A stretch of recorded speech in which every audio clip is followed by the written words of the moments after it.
കഴിക്കാ പപ്പടമല്ല അതിനകത്ത് ഞെരടി.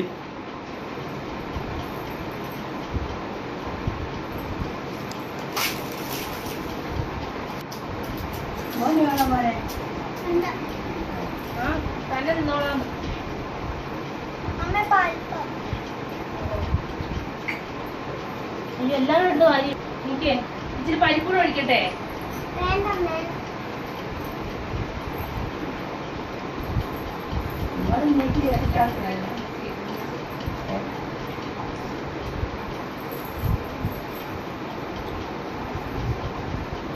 പച്ചടി കൂട്ടുപോലെ പച്ചടി കൂട്ടെ പച്ചടി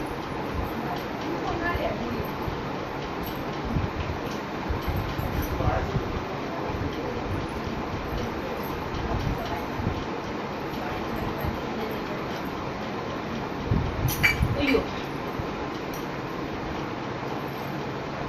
കുനിഞ്ഞം കഴിച്ചാൽ മതി കേട്ടോ. ഇങ്ങനെ കുനിഞ്ഞ് എന്നും കഴിക്കും. അങ്ങനെ കാലവിടെ ഇരുന്നോട്ടെ. ഇതാണ് ചേച്ചി അത് കാല് വെച്ചേക്കുന്നുണ്ടോ, അതുപോലെ അങ്ങ് വെച്ചോ. ഇച്ചി ചേട്ടൻ ഒന്നിലും എല്ലാ കറിയും കഴിക്കണം. സദ്യ ഇങ്ങനെയാണോ കഴിക്കുന്നത്? മാവയ്ക്ക തൊട്ടിട്ടില്ല മാളു. എല്ലാരും എല്ലാ കറിയും കൂട്ടി കഴിക്കുക എളുപ്പം. തൊടാൻ വയ്യതിന്റെ എല്ലാം നീക്കി അവരെ എല്ലാവരുടെ തൊട്ട്